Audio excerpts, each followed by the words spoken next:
There is one mind common to all individual men. They are merely two spheres of activity within one mind. There are not two minds. Your conscious mind is the reasoning mind. It is that phase of mind which chooses, weighs, dissects, analyzes, investigates, scrutinizes, comes to conclusions and decisions. For example, you choose your books, your home, your partner in life. You make all your decisions with your conscious mind. On the other hand, without any conscious choice on your part, your heart is kept functioning automatically, and the process of digestion, circulation, and breathing are carried on by your subconscious mind through processes independent of your conscious control. Your subconscious mind accepts what is impressed upon it, or what you consciously believe. It does not reason out things like your conscious mind. It's a one-track mind. It does not argue with you controversially. Your subconscious mind is like the soil, which accepts any kind of idea, good or bad. Your thoughts are active and might be likened unto seeds. Negative, destructive thoughts continue to work negatively in your subconscious mind, and in due time will come forth into outer experience, which corresponds with them. Remember, your subconscious mind does not engage in proving whether your thoughts are good or bad, true or false, but it responds according to the nature of your thoughts or suggestions. For example, if you consciously assume something to be true, even though it may be false, your subconscious mind will accept it as true and proceed to bring about results which must necessarily follow because you consciously assumed it to be true. Your subconscious mind cannot argue controversially. Hence, if you give it wrong suggestions, it will accept them as true and will proceed to bring them to pass as conditions, experience, and events. Your subconscious mind is oftentimes referred to as your subjective mind. Your subjective mind takes cognizance of its environment by means independent of the five senses. Your subjective mind perceives by intuition. It is the seat of your emotion and the storehouse of memory. Your subjective mind performs its highest functions when your objective senses are in abeyance. In a word, it is that intelligence which makes itself manifest when the objective mind is suspended or in a sleepy, drowsy state. Your subjective mind sees without the use of the natural organs of vision. It has the capacity of clairvoyance and clairaudience. Your subjective mind can leave your body, travel to distant lands, and bring back information oftentimes of the most exact and truthful character. Through your subjective mind you can read the thoughts of others, read the contents of sealed envelopes and closed safes. Your subjective mind has the ability to apprehend the thoughts of others without the use of the ordinary objective means of communication. It is of the greatest importance that we understand the interaction of your objective and subjective mind in order to learn the true art of prayer. When your conscious and subconscious mind function harmoniously and peacefully, when they work together in unison and in harmony, the result of that is harmony, health, and peace, and joy, and happiness. All the evil, the pain, the suffering, the misery, and the war, and the crime, and the sickness in the world are due to the inharmonious relationship of your conscious and subconscious mind. Remember, we said your subconscious is impersonal, non-selective. In the Bible, it says the husband is head of the wife. The husband in the Bible is your conscious mind, and the wife is called the subconscious in the Bible. That's not true from a literal standpoint, but it's true psychologically only. Your subconscious is controlled by your conscious mind. It's amenable to suggestion and controlled by it. So the wife, your subconscious, is subject to the man or to the mind, and all conscious mind in all things. That's true psychologically only. Whatever your conscious mind, remember, feels to be true, your subconscious accepts. Your capacity to imagine and feel, and your freedom to choose the idea you will entertain, gives you power over all creation. Do not dwell on the imperfections and shortcomings of others, or their frailties, or their derelictions. Why? Because whatever you think and feel about another, you create in your own mind, body, and circumstances. Ask yourself, would I like to live with what I'm thinking and wishing for the other? If you would, well, if the answer is the affirmative, of course you're on the right track. Remember, your thought is creative, And what you think about the other, you are creating in your pocketbook too, and in all phases of your life. What you do not wish done unto you, do not feel it is done unto you or another. Now, chance or accident is not responsible for the things that happen to you, nor is predestined fate the author of our fortune or misfortune. Your subconscious mind is not concerned with the truth or falsity of what you consciously feel or believe to be true. Select only that which is true, lovely, noble, and godlike, and your subconscious will reproduce accordingly. The Bible says, believe you have it now, and you shall receive it. All things whatsoever you shall ask in prayer, believe that you have it now, and you shall receive it. That's a psychological law. Assume the mood that would be yours had you realized your desire. And as you do this, wonders will begin to happen in your life. You know, Edison discovered, or he knew intuitively, that the voice caused undulatory currents in the atmosphere. And he reasoned it out. He said such currents could reproduce the voice. The idea came to him that inasmuch as your voice produced waves, that these waves would reproduce that voice. That's believing you have it now and you shall receive it. So he developed the phonograph. The idea came from his subconscious mind. Your subconscious is your friend, seeks to heal you, to restore you. If someone is presenting you with a phony deal, there's something within you that warns you. That's your subconscious mind prompting you. Its intimations, urges, promptings, murmurings are always life word. It seeks to heal you if you cut yourself, if you burn yourself. It seeks to reduce the edema, gives you new skin and tissue. If your child is very sick and you're completely exhausted, and you think about waking up to give the medicine to your child at 2 or 3 o'clock in the morning, it'll wake you up, no matter how tired you are, exactly at 2 o'clock to minister to your child. Its tendency is always lifeward. Electricity, Edison knew, was produced by friction. Reverse it. Friction, in turn, produces electricity. Edison knew the transformation of forces. He knew that transformation of force, the force is reversible. Heat produces mechanical motion. Mechanical motion produces heat. Cause and effect, action and reaction. These are cosmic and universal. Pray believing that you already possess what you pray for. Yes, it will come to pass. This is the law of inverse transformation. For example, if the sale of your home brought a certain amount of joy, satisfaction, elation into your mental atmosphere, then the a feeling that would be yours if you realized it would also produce that. In other words, that feeling or that mental state captured in your imagination and feeling must produce the sale of the home. Because if the sale of the home, actual sale of it, brought a certain joy and satisfaction to you, then reverse it.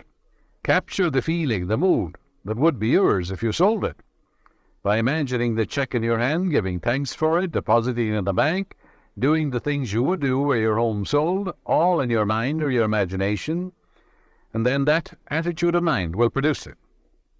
Awaken within yourself the feeling that would be yours if you now realized your desire, and that feeling will produce it. A young boy, a Malay boy, who wanted to go to a certain college, a difficulty, and was rejected. And I said to him, you understand this law of inverse transformation? How would you feel if they accepted you now? You went in to see this man who rejected you and said, well, we've changed our mind. We've looked over your qualifications and you are accepted. He said, I'd feel happy. I'd call up my dad. I'd feel wonderful. Well, I said, as you go to sleep at night, feel that I'm congratulating on your acceptance and your marvelous success in the college. Imagine you're also talking to your dad and telling him you've been accepted.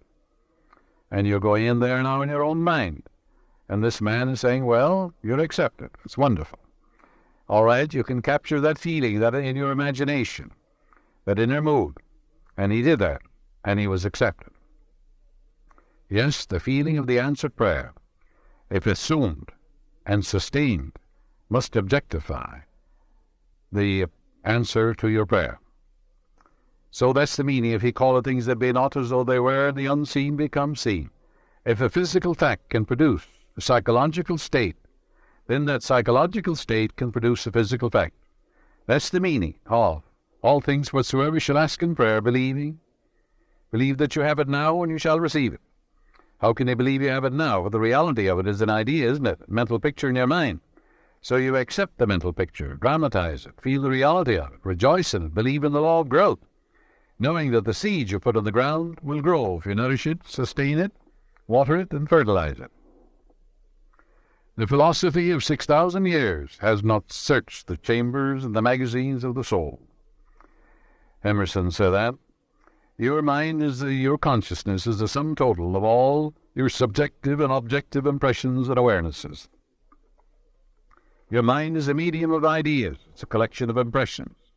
Some are good and perhaps some are not so bad. And your mind, therefore, is a medium for all sorts of impressions, and your mind should be open only to ideas which heal, bless, inspire, elevate, and dignify your soul. For ideas are our masters. Ideas generate emotions. The reason there is so much misery in the world is the ideas many men hold are completely false.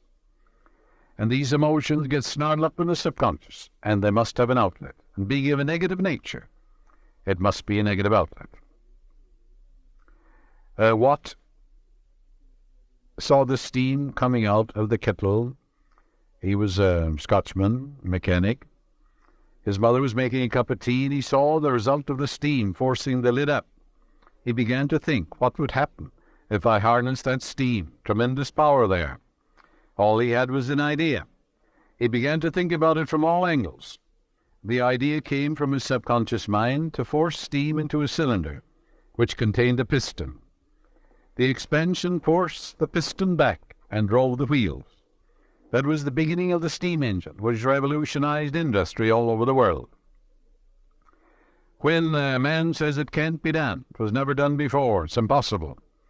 Remember, the science of aerodynamics states that the bumblebee cannot fly because its wingspan is too short and its weight is too great for it to fly. But the bumblebee doesn't know what's in the textbook, so it goes ahead and flies. So when someone says it can't be done, the man who knows the power of his imagination, of the great friend within him, says, what does he say? It says, I'm going to do it. It can be done.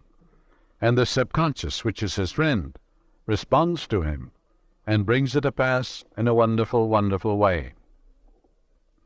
Here's a friend also for a band. Someone mailed me this clipping. It's an unknown Mexican, it says, from the Copley News Service.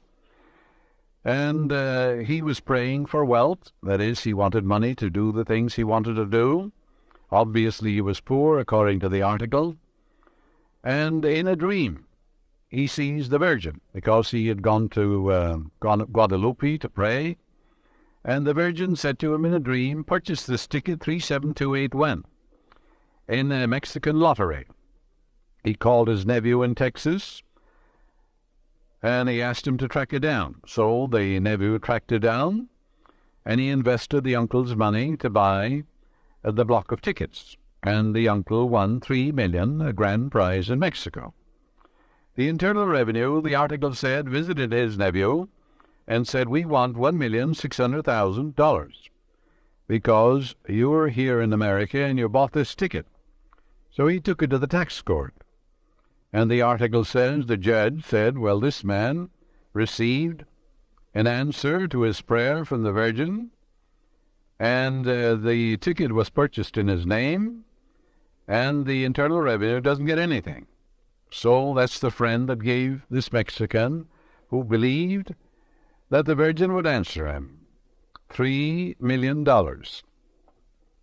That's the friend that's within you. Its ways are past finding out. The Virgin, of course, is the I am within you, your own subconscious mind. It's capable of infinite conceptions within itself. That's why Mary means a sea, Virgin means a pure mind, the infinite mind, the I am, the presence of God within you. That's called the Virgin Mary in all Bibles of the world. Mary is a Latin word meaning the sea. So it has nothing at all to do with a woman or a virgin or anything of that nature. because there is that within you that's capable of an infinite number of conceptions of itself without the aid of any man. It created the whole universe. For example, the tree outside your door is an immaculate conception. So is the whole universe an immaculate conception. It came out of the mind of God. He had no one to aid him, for God is all there is. And therefore only God can make a tree. So that's the virgin that is within you. Now, even though he had blind faith and thought he was praying to a virgin, his subconscious responded. Because your subconscious responds whether the object of your faith be true or false. And that's a very interesting thing to know. So it'll answer blind belief too.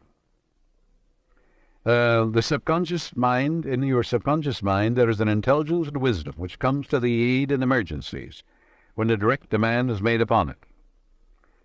And there are many, many such instances where scientists, for example, have received answers to their prayers when they couldn't get an answer any other way. Nikola Tesla, a brilliant electrical scientist who brought forth the most amazing innovations, he said when an idea for a new invention came into his mind, he would build it up in his imagination, knowing that his subconscious mind would reconstruct and reveal to his conscious mind all the parts needed for its manufacture in concrete form. Through quietly contemplating every possible improvement, he spent no time in correcting defects, and was able to give the technician the perfect product of his mind. He said, "Invariably, my device works as I imagined it should. In 20 years, there has not been a single exception." His subconscious mind gave him the answer to all his inventions. The famous chemist, Frederick von Stradonich, used his subconscious mind to solve his problem as follows. He had been working laboriously for a long time, trying to rearrange the 6 carbon and 6 hydrogen atoms of the benzene formula. He was constantly perplexed and unable to solve the matter. Tired and exhausted, he turned the request over completely to his subconscious mind. Shortly afterwards, he was about to board a London bus. His subconscious presented his conscious mind with a sudden flash of a snake biting its own tail and turning around like a pinwheel. This answer from his subconscious mind gave him the long-sought answer of the circular rearrangement of the atoms that is known as the benzene ring, and every high school boy knows how that came to pass. Through this, I might say, flash of illumination from the depths of the man's subconscious mind. Countless inventions came through that way. The Bible says, "I, the Lord," meaning your subconscious mind, "will make myself known unto man in a vision, will speak to man in a dream." When I use the term subconscious mind, I'm talking about the great universal mind. I'm not looking at it from a Freudian narrow standpoint, where it deals with a mind of sex repressions and frustrations and inhibitions and things of that nature. Not at all. I am talking of the Father within which doeth the works. You can call it the supernormal mind, the superconscious mind, the subliminal mind. You can call it Allah, Brahma, reality, infinite intelligence, self-originating spirit, life principle. Call it by any name you want to. Actually, it's nameless anyhow.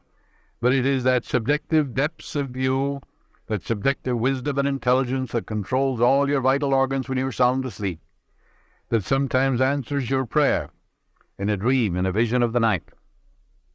There are numerous references in the Bible to dreams, visions, revelations, and warnings given to men during sleep. Your subconscious mind is active 24 hours a day. It's your greatest friend.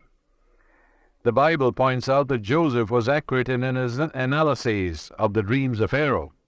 His mental acumen and sagacity in predicting the future through the interpretation of dreams brought him praise, honor, and recognition by the king. Dreams have captivated scientists, scholars, mystics, and philosophers down through the ages.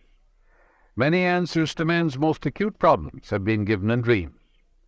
Since biblical days, various interpreters and expositors in every country have been engaged in the analyses and interpretation of dreams. Freud, Jung, Adler, and many other distinguished psychologists and psychiatrists have studied the symbols portrayed in dreams. And by interpreting the meaning to the conscious mind of the patient they have released hidden phobias, fixations, and other mental complexes. Your dreams, of course, are projections of the contents of your subconscious mind.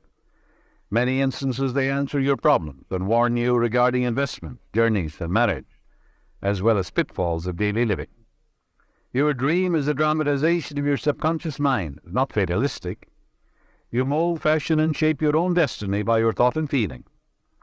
Anything in your subconscious mind is subject to change, and when you know the laws of mind, you predict your own future. You can fill your subconscious mind with the truths of God, and you will crowd out of your mind everything unlike God. For the lower is subject to the higher. Your subconscious is subject to the conscious mind. That's the husband, you see, has charge over the wife, in biblical language. But theologians have taken that literally for thousands of years and have held women in bondage and thraldom and in subjection due to a misinterpretation of the Scripture. Once I had a telephone call from a woman in New York City stating that her husband had told her prior to his transition that he planned to take a large sum of money from his private safe and invest it in a foreign country for greater returns. A few days later he passed on, and when the safe deposit in the bank was opened, there was no cash. But there was a record at the bank that 2 days previously he had visited the vault. There was no trace or record of any investment, and a minute inspection of his desk revealed no clues. I suggested to her that she turn her request over to her subconscious mind, which knew the answer, for it knows only the answer, and that it would reveal the answer to her in its own way. She prayed as follows: my subconscious mind knows where my husband secreted that money, and I accept the answer and believe implicitly the solution will come clearly into my conscious mind. She quietly dwelled on the meaning of these words, knowing they would be impressed in her subconscious mind, thereby activating its response.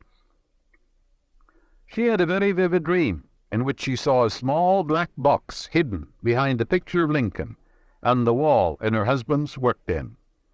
She was shown in the dream how to press a secret button which could not be seen with the naked eye. When she awakened, she rushed to the den, took down the picture of Lincoln. When she pressed the button, revealed in the dream, an opening appeared containing the black box, which in turn contained $50,000 in currency. She discovered the treasures of her subconscious. She discovered there was a friend within her, which knows all, sees all, has the know-how of accomplishment, because it is all wise. You too can take a similar step in putting the wisdom of your subconscious to pass to answer your prayer. A young woman in San Francisco experienced a recurrent dream for 4 consecutive nights. In her dream, her fiancé, who was living in Los Angeles, appeared to her, and quite suddenly, a very high mountain which seemed impossible to scale came between them. In the dream, she was deeply surprised, frustrated, and bewildered. She awoke, wrestling with the problem and sensing something very wrong and shady.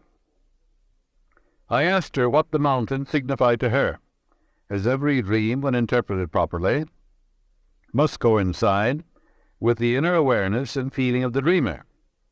Moreover, a recurrent dream is very important, as it is the intuitive voice of your subconscious saying to you, stop, look, and listen. The word mountain to her meant an insuperable obstacle. I suggested to her that she speak to her fiancé about the dream and gain the assurance that there was nothing hidden that was not revealed, and nothing covered up that was not made known to her. Accordingly, she flew down to Los Angeles to see her fiancé, who met her at the airport. After a heart-to-heart talk, he finally told her, I am homosexual. I wanted to marry you so that my customers, who are very religious, would not suspect anything. Her dream prevented her from experiencing what eventually would have been a great traumatic shock. You too can exercise the same or greater foresight through analyzing the recurrent happenings in your dream. Of course, there are variegated dreams, we know that. Some due to sexual frustration or repression, others are due to mental and emotional turmoil, bodily malfunctioning, fears and religious taboos. reproduction and a recast of past events through the activities of the day. However, there are many dreams of a recurrent nature, as well as of a precognitive significance, wherein you see events before they happen. Many times you're given detailed instructions in the dream as to what action to take. There is a wonderful power within you, a subconscious intelligence and wisdom, that man can use. He may be religious, he may be agnostic, he may be an atheist, and yet he can experience this infinite intelligence and wisdom functioning for him, because you need no creed. If you will call upon it, it will answer you, just as well as the agnostic gets an answer. It's impersonal, no respecter of person. You can call it a superhuman intelligence if you want to, or as I said, a subliminal mind or subjective mind, or the I am, they call it Om in India. But the point is, the presence of the infinite is within you. It's in your own subliminal depth. It's also a law. It is there, and we should use it. It works as you sleep. The German proverb is, night brings counsel. Your body doesn't rest. Your heart and all the vital organs are working while you're sound asleep. Your conscious mind is in abeyance. You turn away from the vexations and the strife and the contentions of the day. But 2/3 of your life is controlled by the 1/3 in sleep. What do you go to sleep with every night? Go to sleep in the feeling that you're a tremendous success, that you're absolutely outstanding. If you have a problem, contemplate the solution. Say, infinite intelligence gives me the solution. I accept the answer. It comes to me in divine order. So that subjective self of you corrects the errors of the day and anchors your thought to the supreme intelligence within you. In other words, the ancient Hebrews said you participate in the wisdom and the foreknowledge of the gods when you're sound asleep, because healing currents are released when you're asleep. The Bible says, He giveth His beloved in sleep. I lay me down in peace to sleep, for Thou, Lord, maketh me dwell in safety. Arthur Rohr, a great industrialist, a business tycoon, when he has a conference, and there's a very important decision to be made, he closes his eyes, relaxes, let's go, and his associates do the same thing. They get quiet and still. What are you supposed to think about? That there's an infinite intelligence within them that knows the answer, knows what's best for the organization, knows the right decision, for there's nothing it doesn't know, and therefore they contemplate that right decision, the harmonious solution, the creative idea, in the quietness of their own mind. In that quietude, in that relaxed state, the wisdom of the subconscious rises to the conscious mind, when the conscious mind is in abeyance, and he gets marvelous results. Then when they open their eyes, they know the decision to make. And it's always right, because when your motivation is right, your decision will be right. If your motivation is wrong, no matter what you do will be wrong. And therefore, when you're asked to make a decision, well, ask yourself, what is my motivation? Looks good to me, and that proposition he made looks sound. I prayed about it, infinite intelligence guides me, directs me what to do, and reveals to me the answer. Then it looks good to you, and your motivation is right, and whatever you do will be right, because it will be right action for you.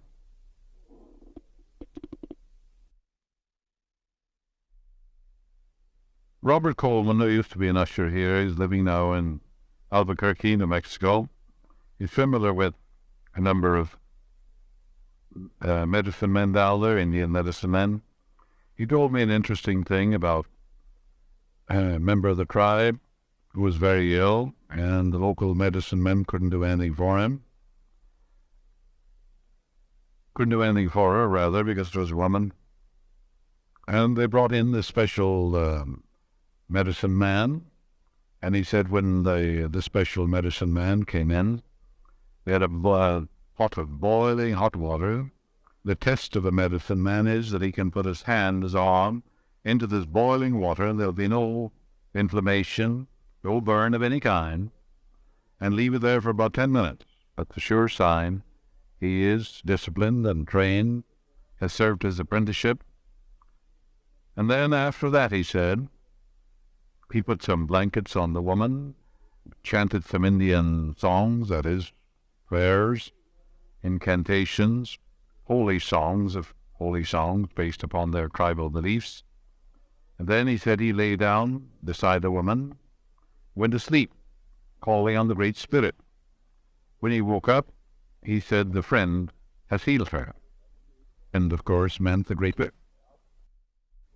That's what this particular tribe calls God, the Great Spirit. Now, what did he mean by that? Well, he came, of course, believing, and in this passive, quiet state of mind, as he began to chant, the woman, of course, was receptive, open-minded, ready to receive. According to your faith is it done unto you, according to your belief is it done unto you. And she being open and receptive, and he full of faith and confidence in the vitality, the intelligence, and the miraculous healing power that is within him. And his faith is communicated to her in that deeper state of mind, and then she got well. That's what we call prayer therapy, or some people call it spiritual treatment and so forth.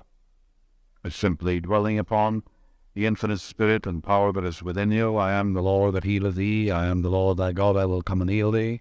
I will restore health unto thee and heal thee of thy wound, saith the Lord. All these, of course, are biblical expression. All healing is of the Most High. But there's only one healing presence, you see. And when you pray for a person, just like this medicine man did, you don't dwell on symptoms of the bodily condition or fever or anything. You just dwell upon the intelligence, the wisdom, the vitality, the wholeness, and the beauty and the perfection of the infinite, animating, sustaining, and strengthening this other person. And then the presence of God is resurrected in the other. And that's the basis of all healing. Dr. Elsie McCoy in Beverly Hills, who wrote an article for my book called Psychic Perception, and I'm quoting what she said. She was engaged to a very wonderful surgeon in Chicago. She gave me permission to write this in the book, of course, and she shows clearly what constructive thinking according to principle will accomplish. She has studied extensively in Europe and Asia. In her early days was engaged to a prominent surgeon in Chicago. They were separated by over 1,000 miles due to their different assignments. She operates in Beverly Hills. Ever since she was 18 years of age, she has made it a habit, she said, to affirm during the day, only divine right action takes place in my life. And whatever I need to know is revealed to me instantly by the infinite intelligence within me. Her gradual reiteration of these truths caused them to reach the subconscious mind, which responded accordingly. One night, while she was sound asleep, she saw and heard clearly, in a vivid dream, her fiancé in Chicago talking to a nurse, and in addition, dating her for a weekend, saying to her, "You know I'm engaged," but she is 1,000 miles away and knows nothing about it. Dr. McCoy phoned him the next day and told him about the silly and foolish dream she had had and laughed about it.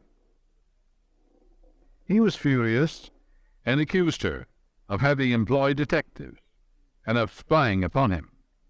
With that, she dissolved the engagement, and subsequent events showed the wisdom of her subconscious in protecting her from what would undoubtedly have been a tragic marriage. Her right thinking activated her subconscious mind, which revealed to her what she should know before she got married. That's a very interesting thing. So the subjective seeks to protect you if you'll only listen to it. Some brush these things aside and say, oh, it's only a dream. But there's such a thing, as precognition, as prescience, seeing events before they happen. And also you can protect yourself if you see something negative for yourself or another, because prayer will change your mind. A girl we'll call Louise is written up in Psychic Perception, by the way. Her name was Louise Barrows before she got married. She is now Mrs. Wright, a secretary of mine, and she was informed many years ago by her foot surgeon that it was necessary to operate on her left foot to bring about a healing, and that this would necessitate having her leg in a cast as well as using crutches for 2 months or more. She prayed that infinite intelligence of her subconscious mind would guide and direct her to come to the right decision. She turned this request over to her subconscious mind every night, and at the end of the fortnight, she saw a doctor, a friend of the family, who in the dream state pointed to hexagram 35 in the I Ching, which said, progress. The next day she went to visit him, and on examining the foot, he advised her that he could bring about a perfect alignment and adjustment by manipulation and exercise, which she would have to practice, and a perfect healing followed. That's back in 1961, the first time I gave a series of lectures on the meaning of the I Ching for Southern California. Actually, I think I was the first to introduce it here. The subconscious mind usually speaks and reveals answers symbolically. Louise, having taken 2 classes on the I Ching with the speaker, became absorbed and engrossed with its scientific and metaphysical approach to life. And undoubtedly her subconscious knew she would follow the directions of the hexagram. For it always speaks to you in a way, in a voice, in a symbol that you will follow and understand. It will not speak to you in a voice of someone you dislike or you disapprove of. It spoke literally to her when it revealed the doctor she should see for the healing of her foot. So the Lord makes him, so the Lord is the lordly power within you. There's only one power anyhow. Makes himself known in a vision and will speak to man in a dream. And that's what your Bible says, because it also says, in a dream and a vision of the night when deep sleep falleth upon man, slumberings upon the bed. He openeth the ears of man, feeleth their instructions. There's only one being, and that power is within you. It's called the life principle, called the living spirit almighty, it's called by many names. But remember, you do not put self-expansion into the seed, you do not give vitality to the seed. You put the seed in the ground, it won't grow in your pocket, and you water and fertilize the seed. And as Judge Strord, the author of inimitable textbook, says, your quiet contemplation of your desires, an accomplished fact, is the way to pray. The feeling of pleasure and restfulness in foreseeing the certain accomplishment of our desire is the way to get the answer to your prayer. The operation, he says, is that of the gardener, and it's more or less an exact analog of that of the gardener. We do not put self-expansion or vitality in the seed. We sow it, don't we? And then we water it and fertilizing it, knowing that it's going to expand and unfold in a wonderful, wonderful way. And of course it will expand in a wonderful way if you water it with faith, with expectancy, with understanding. And then wonders will begin to happen in your life. A thought is the most powerful force in the universe, you know. Your word is a thought expressed. If you are in a position of authority, your thought or word can direct how missiles, nuclear energy, dynamite, or thermonuclear weapons are to be used. Your thought determines how electricity is to be used. Likewise, your thought directs the operation of your life. Your subconscious mind could be likened to an iceberg. 90% of it is below the surface. It is your subconscious mind that does the work according to the orders given by your conscious mind. What you think with your conscious mind, you produce with your subconscious, you see. A very interesting thing, which I think you will appreciate, is to know about Dr. Arthur Thomas. He's now minister of the Church of Religious Science in Pasadena, but he was the minister in Reno, Nevada, for a long time. He gave me permission to write this about him. He had been a captain in the British Navy at one time, More recently, he had been in the wholesale business as well as in the real estate in Los Angeles. About 10 years ago or more, he started attending my lectures on Sunday mornings. He said, I realized suddenly my thought was the only creative power of which I was aware, and I was going to create what I really wanted. Consequently, he began to affirm to himself frequently, I am a minister now. I am teaching the truths of life to people. This is what he used to say to himself. Every night he would imagine he was expatiating on the great truths to a wonderful group of men and women in a church. Not any particular church, just a church. You can do that in your mind, can't you? He continued to think along these lines for a month or so, when he decided to take the ministerial course of the Institute of Religious Science here in Los Angeles, confident of the end result, as he had already imagined and felt as true the reality of that which he imaged in his mind. He passed all tests and examinations in divine order, was offered the church immediately after finishing his seminary course. He is now doing exactly what he decreed mentally. He knew that his subconscious mind would respond mathematically and accurately according to his thinking process. That's the meaning of according to your faith is it done unto you. And of course it is. During a trip to Mexico a few years ago in the famous pyramids, I met a minister who had a pronounced facial tic, which was very aggravating and humiliating to him. He had received alcoholic injections, which were supposed to deaden or paralyze the nerve. But after some months, the tic flared up again. The condition became very acute when he spoke before his congregation or other social gatherings. He had reached the point where he was actually contemplating resigning because of the comments of the people and his own sense of embarrassment.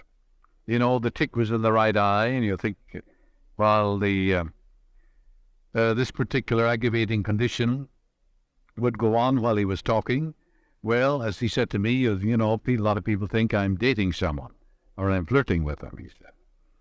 After a prolonged discussion, I remarked that I had a deep inner feeling that he had a pronounced sense of hurt, plus a guilt complex, which he was unwilling to face subjectively and objectively. This tic condition was affecting his right eye, which could possibly symbolize something he did not want to look at in his home or office. There was some reason why his subconscious mind was selecting his face and his right eye as a scapegoat. This situation needed his psychic perception to recognize how to deal with it. He admitted freely that he no longer believed in what he was teaching, which gave him a guilt complex. Moreover, he was afraid to resign because he felt he could not make a living outside the ministry. He deeply resented members of his board who criticized whenever he deviated from the orthodox standard of teaching. All this nervous pressure was converted by his subconscious mind into a tic. The affliction compensated him in a morbid way for his failure to be honest and forthright, and admit to his congregation that he no longer believed according to the directives and dogma of the church. He freely admitted this to me, and I suggested to him, in turn, that on the following Sunday, when he returned from his vacation, he should speak freely from the platform and tell his congregation that he was resigning, since he no longer believed what he was preaching.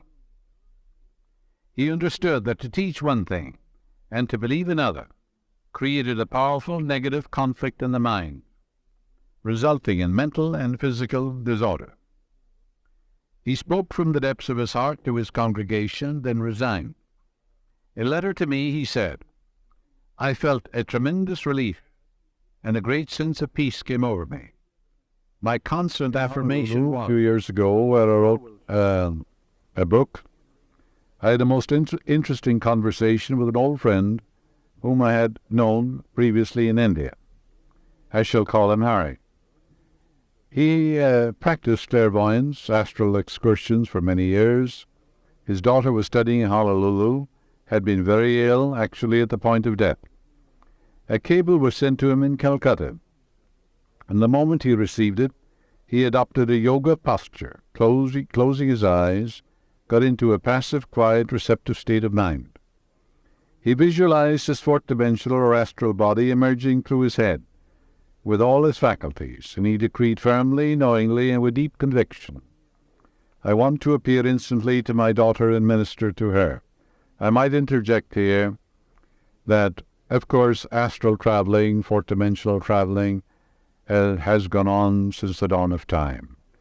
In other words, man can live outside his body. Modern science knows that today. The average man is living in the Dark Ages. He doesn't even know what's going on. You can see, hear, feel, smell, travel independent of your physical organism, as we said at the beginning of this lecture. And you can see without eyes, hear without ears. You can do all these things. Nature leaves no gaps and makes no mistakes. So it was intended that you use all these faculties transcendently of your environment. So he said, I want to appear instantly to my daughter and minister to her. He repeated this command about 6 times, then dropped off into a profound slumber. Notice the wonders of your subconscious mind.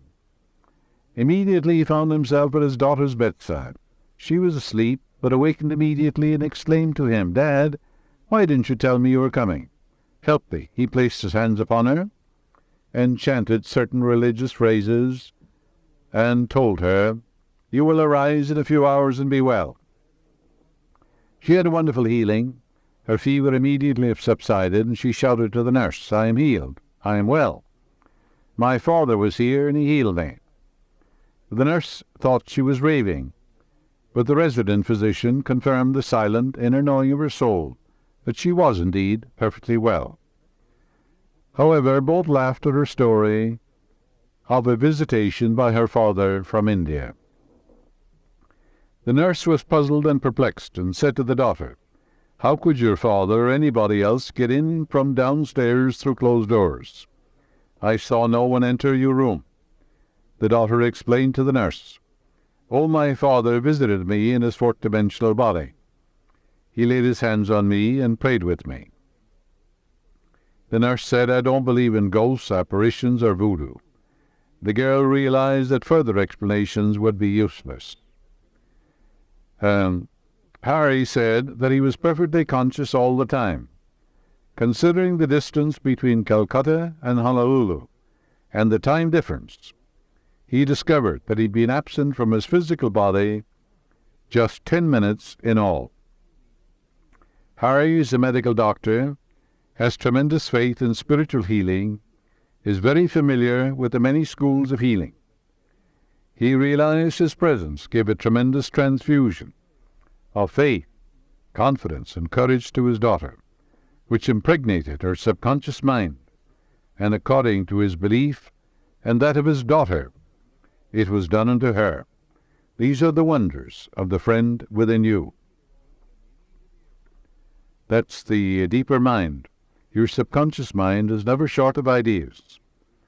There are within it an infinite number of ideas ready to flow into your conscious mind and appear as cash in your pocketbook in countless ways. This process will continue to go on in your mind regardless of whether the stock market goes up or down, whether the pound sterling or dollar drops in value. Your wealth is never dependent on bonds, stocks, or money in the bank. These are really only symbols, necessary and useful, but only symbols. So as you go to sleep at night and you say to yourself, wealth, success, wealth, success. Well, you admit there is such a thing as wealth. You admit there is such a thing as success. The infinite can't fail. The infinite is within you. You're born to win. You're born to succeed. Just take these 2 words. What happens? They activate the latent powers of your subconscious, and you're compelled to succeed. You're compelled to be wealthy.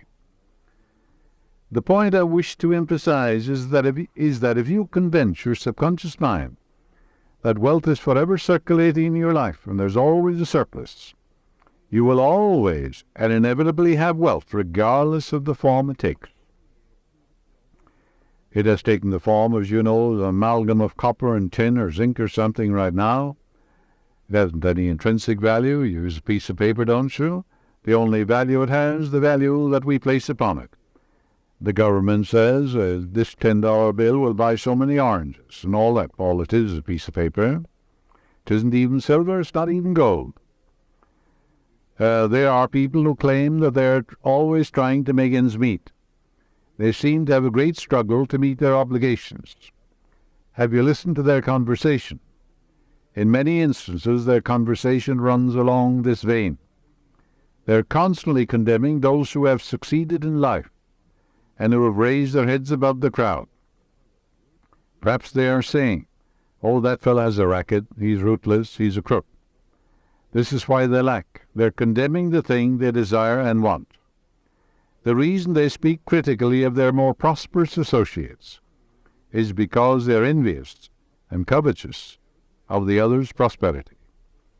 The quickest way to cause wealth to take wings and fly away is to be envious, jealous, or criticize and condemn others who have more wealth than you. You can rest assured that will impoverish you and bring more and more lack into your experience.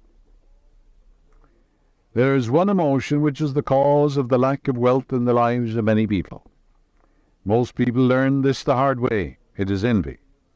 If you see a competitor depositing large sums of money in the bank, and you have only a meager amount to deposit, does it make you envious? The way to overcome this emotion is to say to yourself, "Isn't it wonderful? I rejoice in that man's prosperity. I wish for him greater and greater wealth." And you're selfish when you do that, because what you're wishing for him, you're creating in your own mind, body, and experience. To entertain envious or jealous thoughts is devastating, because it places you in a very negative, destructive position. Wealth flows from you instead of to you. If you are ever annoyed or irritated by the prosperity or the great wealth or success of another, claim immediately that you truly wish for him greater wealth and success in every possible way. This will neutralize the negative thoughts in your mind and cause an ever greater measure of wealth to flow to you by the law of your subconscious mind. If you are worried and critical about someone whom you claim is making money dishonestly, cease worrying about him. You know such a person is using the law of mind negatively. The law of mind takes care of him. Your Bible tells you, "Fret not about evildoers and the workers of iniquity," in your 37th Psalm. So read the 37th Psalm. It's a great eye-opener, you know. Be careful not to criticize a man for the reasons that we just said. Remember, the block or obstacle to wealth is in your own mind. You can now destroy that mental block. This you may do by getting on mental good terms with everybody, wishing for everyone what you wish for yourself. And as you do, wonders will begin to happen in your life. It is your right to be rich, you know. You're here to lead the abundant life. You're here to be happy, radiant, and free.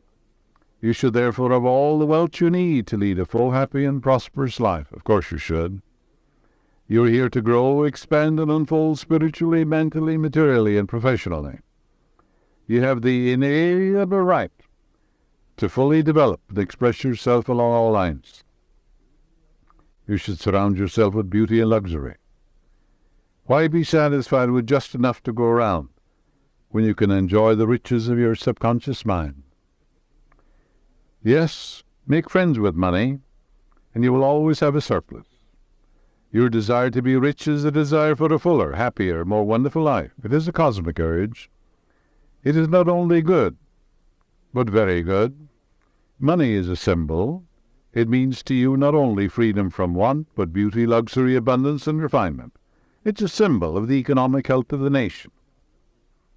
When your blood is circulating freely in your body, you're healthy. When money is circulating freely in your life, you're economically healthy. Engage your friend. Your friend is your subconscious. Will give you all the wealth you need to do what you want to do when you want to do it. When people begin to hoard money or put it away in tin boxes and become charged with fear, there's economic illness. Money has taken many forms as a medium of exchange through the centuries: salt, beads, trinkets of various kinds. In the early times, a man's wealth was determined by the number of sheep and oxen he had. Now we use currency and other negotiable instruments, as it is much more convenient to write a check than carry some sheep and cattle around with us to pay our bills. Now, as you go to sleep at night, and every night you go to sleep, practice a very simple technique. Repeat the words, wealth, success. Wealth, success. You admit there's such a thing as wealth. Walk down the street, go out in the country. Can you count the stars or the sands of the seashore? And you're born to win, to succeed. The infinite can fail. The infinite is within you. So wealth, success. Use these words quietly, easily, and feelingly. Do it over and over again as a lullaby. Yes, you will be amazed at the result. Wealth will flow to you in avalanches of abundance. This is an example of the magic power of your subconscious.